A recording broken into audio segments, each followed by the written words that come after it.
Et là, on voit que Khadija, radiallahu anha, elle ne s'est pas faite avoir. Elle ne s'est pas contentée de dire au prophète sallam, oui, vas-y, je te fais confiance, t'inquiète, moi je m'occupe des enfants, du business, tout ça. Elle ne s'est pas contentée de ça parce qu'elle n'a pas envie de se faire distancier par Nabi sallallahu alayhi wa sallam. Elle l'a rejoint à la grotte. Je te réapprovisionne. En fait, j'ai envie de voir qu'est-ce que tu fais déjà. Parce que voilà, il est retiré. Mais qu'est-ce qu'il fait de ces journées? Subhanallah. J'ai envie de savoir qu'est-ce que mon mari passe ses journées à faire. Donc je vais le voir. Et on a même des narrations qui nous disent que des fois elle restait avec lui, elle passait la nuit avec lui. Donc j'ai envie de voir qu'est-ce qu'il fait. Dans quoi il est en train de mettre le pied. Et on voit que Khadija, elle n'a pas été du tout larguée. Elle n'a pas été distanciée par le Nabi sallallahu alayhi wa sallam. La preuve, lorsque alayhi sallam, il a reçu la révélation, il est descendu. Qui l'a reçu en premier? Qui l'a apaisé en premier? Qui a cru en lui en premier? Qui l'a soutenu en premier? Qui a tout donné pour lui en premier? Khadija. On voit que au moment M, le jour J, où ça a été vraiment capital, qui c'est qu'il a trouvé à ses côtés? Khadija. Pourquoi? Elle n'a jamais été larguée. Elle a été au cœur du projet. Elle ne s'est pas faite distancier le moindre du monde. Le jour où c'est devenu costaud, le jour où c'est devenu quelque chose de phénoménal, ben je suis là. Regardez pire encore. De toute façon, on en parlera le prochain épisode, Inch'Allah Ta'ala. Même lorsque le Nabi sallallahu alayhi wa sallam est descendu tout en tremblant, ben elle n'a pas du tout tremblé. Hein. Quand le Nabi sallallahu alayhi wa sallam lui a dit « Inni khashitu ala nafsi » j'ai eu peur pour ma propre personne. Normalement, une femme, elle aurait peut-être été prise en panique encore plus que lui. Mais non, qu'est-ce qu'on voit? Que le Nabi sallallahu alayhi wa sallam, il a eu peur pour sa propre personne, il tremblait de froid. Et qu'est-ce qu'on voit? Khadija, qu'est-ce qu'il lui dit? Tu as eu peur pour ta propre personne? Kalla wallahi, la yukhzika Allahu abada. Tu as eu peur pour ta propre personne? Non, par Allah. Allah Jalla wa ala ne peut pas te décevoir. Regarde, mais d'où elle lui est venue cette certitude? Pour l'apaiser. On a deux versions. Dans une version, elle lui a dit Kalla wallahi la yukhzika Allahu abada. Allah Ta'ala ne te décevra jamais. Et dans une autre narration, nous avons Kalla wallahi la yuhzinuka Allahu abada. Allah Ta'ala ne t'attristera jamais. Mais pourquoi elle a eu cette capacité d'apaisement et qu'elle ne s'est pas sentie larguée radiallahu anha?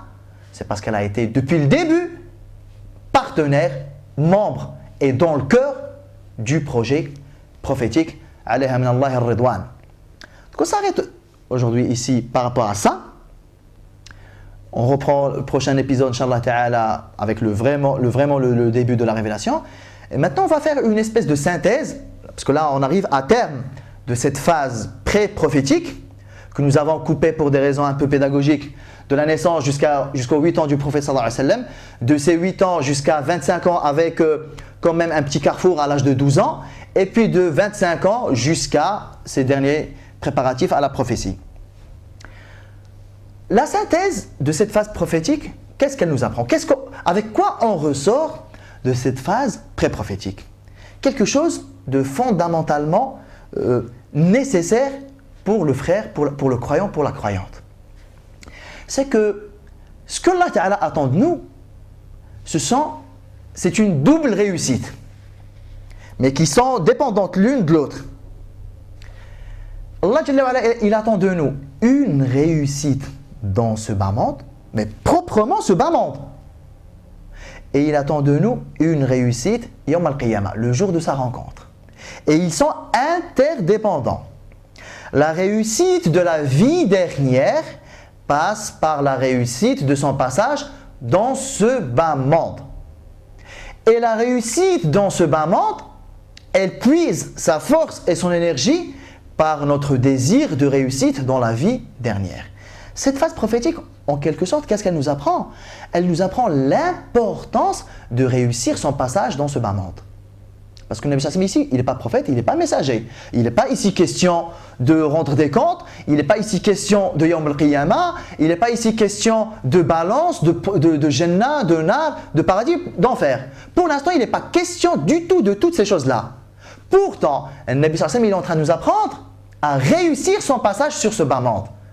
Il est en train de nous apprendre comment réussir une jeunesse, réussir une enfance, réussir un commerce, réussir une vie conjugale, réussir une vie sociale. Où vous avez entendu ici Qiyama et paradis et enfer et balance et rente des comptes. Il est en train de nous enseigner ici que la réussite dans ce bas monde repose sur des lois de réussite qui sont partagées par musulmans ou pas. Il n'est pas nécessaire d'être musulman pour réussir son commerce, on est d'accord? Il n'est pas nécessaire d'être musulman pour réussir un mariage. Il n'est pas nécessaire d'être musulman pour réussir une vie sociale. Et on a vu des exemples, subhanallah. Des commerçants qui avaient réussi chez Quraysh, il y en avait. Pourtant, c'était des polythéistes. Mais on avait mieux que ça. Des polythéistes qui avaient le sens de l'honneur, le sens de la justice, il y en avait. Il n'y a pas besoin d'être musulman pour être en faveur de la justice et contre l'injustice. Il n'y a pas besoin d'être musulman pour porter le souci de la collectivité. On a vu le Walid ibn al-Mughira, polythéiste, et on sait que même après, c'était un des pires ennemis du prophète sallallahu alayhi wa sallam, mais on a vu que le Walid ibn al-Mughira était doté d'un très bon sens, d'intelligence et d'utilité aux autres. Rappelons que c'est lui qui leur a dit, écoutez là, le Kaaba là, elle est en fissure, elle est l'inondation a détérioré le Kaaba, je propose qu'on la détruise pour la reconstruire. Regardez ici. Il s'est impliqué socialement. Le Walid ibn al-Mughira, c'est un polythéiste. Et on sait qu'il est mort polythéiste. Donc ici, le Nabi sallallahu alayhi wa sallam, il est en train de nous apprendre, de par son vécu pré-prophétique, que la réussite dans ce bas monde n'a pas une dépendance exclusive avec la vie dernière. Par contre, nous, en tant que musulmans, on doit se sentir doublement armés, subhanallah. Ça veut dire quoi? Ça veut dire, dans ce bas monde, nous partageons les mêmes lois avec les non-musulmans. Nous partageons les mêmes compétences avec les non-musulmans. Mais nous, en tant que musulmans, on devrait encore être doublement armés parce qu'en plus de tout ce que nous partageons avec les non-musulmans, nous avons cet attachement à la vie dernière qui doit encore nous pousser à être encore plus compétents que le non-musulman. Pourquoi? Vous savez pourquoi? Parce que moi, le musulman, j'ai la conviction, elle fait partie de mon dogme, ça fait partie de ma croyance. J'ai la ferme certitude que je vais rendre des comptes sur ce bas monde. Mon passage sur ce bas monde n'est pas un passage sans conséquence. Allah, quand il a dit aux anges, je vais mettre sur terre un lieutenant, un responsable, un représentant. Je vais lui confier la gestion de ce monde, la gestion de cet univers-là, dans lequel il vit. La gestion des ressources, la gestion du patrimoine, la gestion des richesses, la gestion du climat, la gestion de l'eau, de tout ça. Moi, je sais que je vais rendre des comptes sur ça. Ça veut dire que j'ai intérêt à être encore plus excellent dans cette gestion que le non-musulman. Pour qui? Le non-croyant. Pour qui son passage sur terre s'arrête? Avec sa mort. Moi, je sais que mon passage sur terre ne s'arrête pas avec ma mort. Je vais rendre des comptes sur ça. Et puisque je vais rendre compte sur ça, j'ai intérêt à bien gérer ça. Et entre nous, pour bien gérer ce bas monde, qu'est-ce qui est nécessaire d'acquérir? Des compétences de la vie dernière ou des compétences de ce bas monde? La sincérité, l'honnêteté, la fiabilité. Est-ce que c'est avec ça que vous allez réussir à gérer une économie? Est-ce que c'est avec ça que vous allez réussir à gérer une armée, à gérer un État, à gérer des conflits, tout ça? Qu'est-ce qu'on a dit? Nous les musulmans, nous sommes doublement armés. Oui, nous avons ça. Ça nous aide à être des gens droits, mais ce n'est pas suffisant. Il nous faut des compétences de ce bas monde. Avec toutes les sciences qui découlent de ces compétences-là. Ça, c'est extraordinaire à soulever. Pourquoi? Je ne sais pas si ça vous est arrivé à vous ou alors dans votre entourage, mais c'est un cas qui est très connu. Des fois, vous avez des frères et des sœurs qui ne pratiquaient pas spécialement ou carrément pas musulmans. À un moment donné, ils sont convertis ou alors ils étaient musulmans, alhamdoulilah, mais pratiquaient. Par exemple, ils ne faisaient pas la prière. Et pendant leur phase de non-islam ou alors pendant leur phase de non-pratique, ils étaient très minutieux dans leur travail, ils étaient reconnus professionnellement, ils travaillaient très bien à l'école. Et un jour, alhamdoulilah, ils se sont repentis, la flamme de l'iman qu'il y a en eux, elle a jailli, c'est bon l'iman à fond, la mosquée, alhamdoulilah, tout ça. Mais qu'est-ce qu'on constate? que puisque la flamme de l'iman qu'il y a en eux, elle a rejailli, leur investissement dans le dunya, il a chuté. Presque on peut dire des fois, quelqu'un qui était très bon à l'école, et si vous voyez que maintenant, ses résultats scolaires ne sont pas vraiment bons, presque tu as envie de lui dire, t'as commencé à faire la prière? C'est presque ça. On a cette vision presque binaire. Et lorsque vous discutez avec les frères et les sœurs là, ouais, dunya, on s'en moque, tout ça, franchement, moi je suis à fond dans din, la religion, la mosquée, tout ça, da'wa, le truc, le Coran. Mais qui t'a dit que ça s'opposait à ça, subhanallah?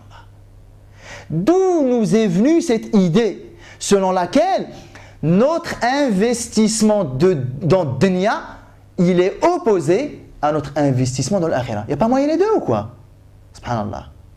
Il n'y a pas moyen d'être investi dans les deux. Il n'y a pas moyen de réussir les deux. Lorsqu'on sait qu'Allah Jalla wa Ala, il a promis de donner dunya à ceux qui la veulent, et il a promis de donner l'akhirah à ceux qui la veulent. Qu'est-ce qui nous empêche de vouloir les deux? Man kana yuridu harth al-akhirah. Celui qui désire le labeur de la vie dernière. Nazid lahu fi harthih. Ne lui rajoutons davantage de fruits de son labeur. وَمَنْ كَانَ يُرِيدُ حَرْثَ الدُّنْيَا نُؤْتِهِ مِنْهَا. Et celui qui voulait labourer ad-dunya, nous lui en donnons une part. Il y a une différence. وَمَا لَهُ فِي الْآخِرَةِ مِنْ خَلَاقٍ. Mais il ne pourra pas, la vie dernière, espérer et réclamer une récompense. Le musulman, il est doublement armé. Je m'investis dans le dunya pour la réussir parce que je m'en sens responsable. Mais ça sous-entend que quoi? Un certain nombre de choses qu'on va voir maintenant. Et en plus, moi, ce passage-là, je le fais parce que je vise l'akhirah. Allah, qu'est-ce qu'il nous dit? Celui qui laboure dans l'espoir de rencontrer Allah Ta'ala lui rajoute davantage de fruits. Ça veut dire, moi, en m'investissant dans le dunya, mais en visant comme finalité l'akhirah, Allah Ta'ala me fera réussir le dunya encore mieux que celui qui ne visait que le dunya. Ça veut dire, la différence entre nous et les non-musulmans, elle se fait à quel niveau? Par rapport à le dunya. Nous œuvrons tous dans le dunya. Et nous devons tous acquérir les compétences dans le dunya. Mais la différence, elle se fait où? Au terme des finalités. Les non-musulmans, ils s'activent, ils œuvrent dans le dunya avec comme finalité le dunya elle-même. Le musulman, il s'active, il œuvre, il agit dans le dunya avec comme finalité, pas de dunya, l'akhirah. La différence est là à ce niveau. Allah Ta'ala le dit dans un verset. In takunu ta'lamun fa innahum ya'lamuna kama ta'lamun wa tarjuna min Allahi ma la yarjun. En parlant du contexte de la guerre. In takunu ta'lamun, si vous souffrez de la guerre et si vous êtes blessé et si vous mangez des coups de sabre et ça vous fait souffrir, sachez qu'ils souffrent comme vous. In takunu ta'lamun, si vous souffrez fa innahum ya'lamun kama ta'lamun. Vos ennemis aussi souffrent comme vous. La différence, elle se fait à quel niveau? La différence, elle est au niveau des finalités. Vous espérez auprès d'Allah Ta'ala ce que vos ennemis n'espèrent pas. Ça veut dire, dans une bataille, il n'y a aucune différence. Vous savez qu'une bataille, elle ne se gère pas rien qu'avec la sincérité. Il y a intérêt à savoir se battre. Il y a intérêt à être équipé. Il y a intérêt. Et quand on aura tout fait, la finalité, c'est Allah Ta'ala. Et Allah Ta'ala, il le dit très très bien dans Surat Al-Anfal. Qu'est-ce qu'il nous dit? Dans un verset, il nous dit, sachez, ô les musulmans, Surat Al-Anfal, parce qu'elle parle de la bataille de Badr. Allah Jalla wa Ala, qu'est-ce qu'il nous dit? وَمَن نَصْرُ إِلَّا مِنْ عِنْدِ اللَّهِ. La victoire ne vient que d'Allah Jalla wa Ala. Ça veut dire arrêtez de croire que la victoire peut provenir d'autre chose. Bon, s'il n'y avait que le verset là, qu'est-ce qu'on aurait pu comprendre? S'il n'y avait que le verset là, mais écoute, la victoire elle vient d'Allah Ta'ala, on va aller sur le champ de la bataille, ad-du'a, ya Allah, ya Allah, ya Allah. Sauf que dans cette surah même, Allah Ta'ala, plusieurs versets plus loin, qu'est-ce qu'il nous dit? وَأَعِدُّوا لَهُمْ مَا اسْتَطَعْتُمْ مِنْ قُوَّةٍ وَمِنْ رِبَاطِ الْخَيْلِ تُرْهِبُونَ بِهِ عَدُوَّكُمْ. Préparez-vous à les rencontrer, vos ennemis. Par quoi? Par tout ce que vous pouvez posséder comme force militaire et force de cavalerie. Mais sachez que même en vous préparant de la meilleure manière du monde, sachez que il faut les deux. Préparez vos causes de réussite, mais sachez que ce ne sont pas vos causes qui vous feront réussir. Donc le message général c'est ça. Réussissez votre bas monde. Mais ne pensez pas que c'est ce bas monde qui vous sauvera yawm al-qiyamah avec Allah Jalla wa Ala. Faites votre maximum pour acquérir toutes les compétences nécessaires à la réussite de ce bas monde. Mais sachez que ce n'est pas ça qui vous fera réussir avec Allah yawm al-qiyamah. Donc le musulman, il trouve un équilibre entre ça. La réussite de ce bas monde, elle passe par quoi? Elle passe par quelque chose que Nabi sallallahu alayhi wa sallam nous a montré ici dans cette phase pré-prophétique. Il passe par l'implication sociale. Il faut que tu vives avec les gens.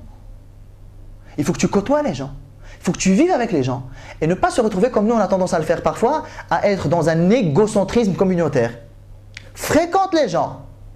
Parce que c'est avec la fréquentation que tu vas acquérir des choses, des expériences, des compétences.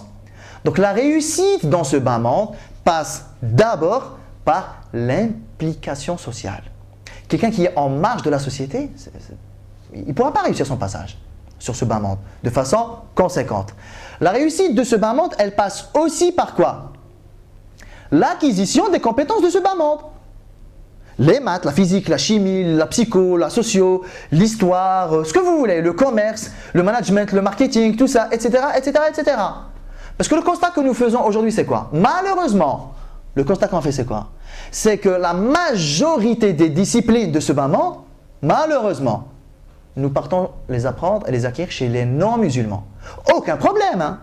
On a dit que la sagesse, c'est la propriété privée du croyant. Là où il la trouve, il en est prioritaire. Mais on relève juste, on dit juste que c'est dommage. Pour une nation, pour une umma qui est censée mener et être le guide et le modèle des autres nations, dans les sciences de ce bas monde, on est un peu derrière. Chose que nos ancêtres, Ali min Allah ar-Ridwan, avaient très bien compris. Quand c'était la grande apogée scientifique et civilisationnelle des musulmans, ils avaient très bien compris que, en tant que musulmans, on ne va pas tous se ruer vers le fiqh, le hadith, l'aqida, le qira'at, sira, etc.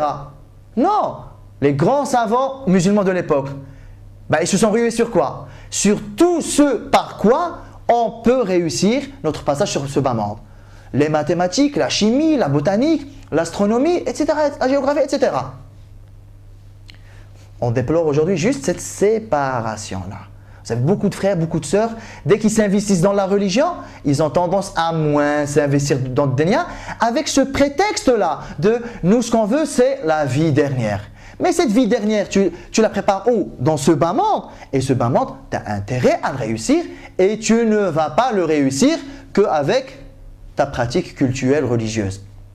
Quand on est malade, ce n'est pas le Coran et le Sunna qui vont nous être d'une utilité directe. Quand on est malade, il y a une chose qui s'appelle la médecine. C'est organique, c'est physique, c'est biologique. Ça obéit à des lois. Les lois-là, Allah Jalla wa Ala les a mis sur terre. Des musulmans les ont découvertes, tant mieux. Des non-musulmans les ont découvertes, tant mieux. C'est pour le bien de l'humanité. Et ça, on le voit. Je ne sais pas si vous avez déjà lu le livre « Le soleil d'Allah brille sur l'Occident ». Tout ce que les musulmans ont apporté à la civilisation occidentale. Et les musulmans qui ont découvert des choses dans la médecine, les anesthésies, la guérison par les plantes, les musulmans, ils ont offert ça à qui? Ils ont offert ça à l'humanité. Ils n'ont pas dit aux gens, soyez musulmans et on vous soignera. Ils n'ont pas dit aux gens, soyez musulmans et on vous apprendra les maths. Et on vous apprendra la chimie. Non, c'est un apport que les musulmans, ils ont apporté à qui? À la civilisation humaine. Là, on peut dire que oui, les musulmans là, ils ont réussi leur passage sur terre. Ça veut dire qu'ils ont été utiles à leur environnement. Ils ont été utiles à l'humanité toute entière. Cette phase pré-prophétique, d'abord, elle nous apprend ça. Que l'investissement dans l'akhira, il ne devrait pas rimer avec des investissements de dunya. Cette phase pré-prophétique, elle nous apprend aussi deux, trois petites choses intéressantes. C'est l'implication des enfants. On a vu l'implication dont a bénéficié le Nabi sallallahu alayhi wa sallam, qui lui a fait acquérir une maturité sans similarité par rapport à ses pères d'âge. Ça nous apprend aussi de diversifier les expériences de vie pour construire une personnalité la plus élargie possible. Ça nous apprend aussi, là on l'a vu dans l'épisode avec Khadija radiallahu anha, l'implication des épouses ici, mais c'est général pour tout le monde, l'implication des époux et des épouses dans les centres d'intérêt des uns et des autres pour maintenir le mieux possible l'unité convictionnelle et le regard que le couple peut porter sur ses projections d'avenir. Cette phase pré-prophétique, elle nous apprend aussi une chose, c'est la vie sociale. Et que la vie sociale, elle n'a pas de religion en fait. On a vu que le Nabi sallallahu alayhi wa sallam, il s'est investi dans beaucoup de choses à Mecca avec des polythéistes.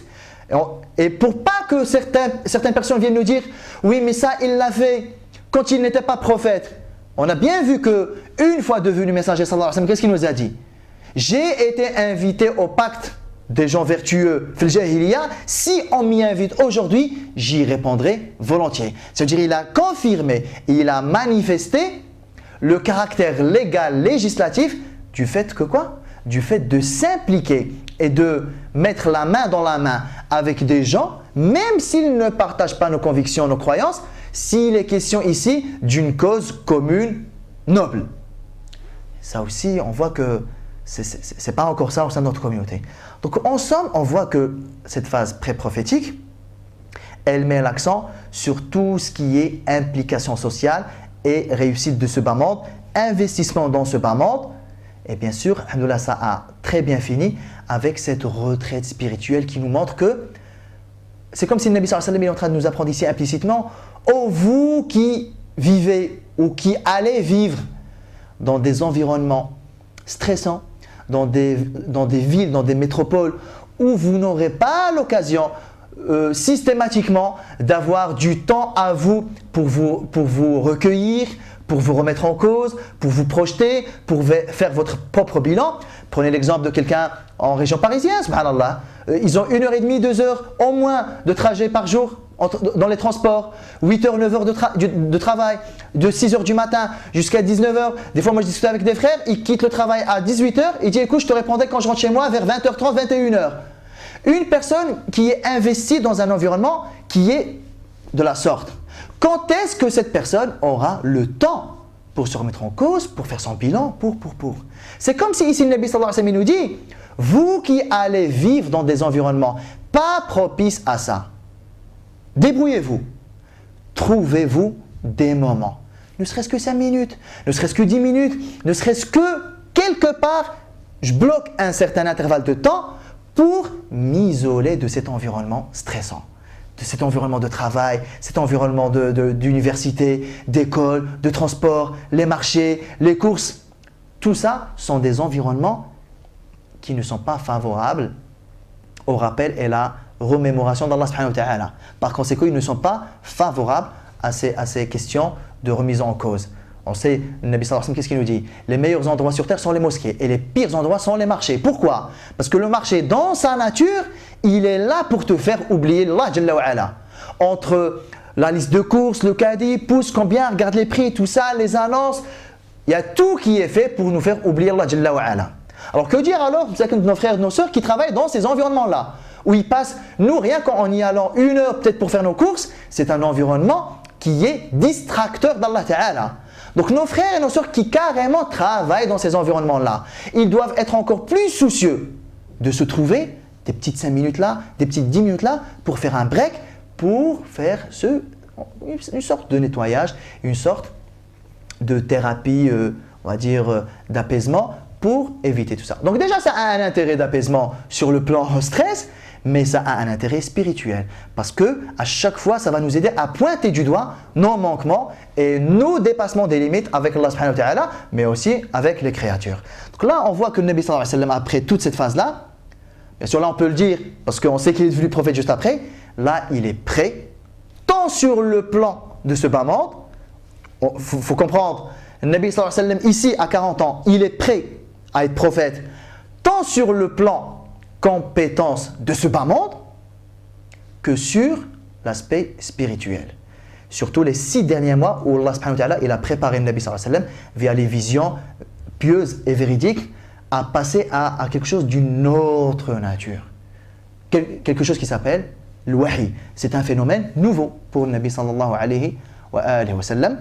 Wallahu ta'ala a'lam wa sallallahu sallam wa barak ala sayyidina Muhammad.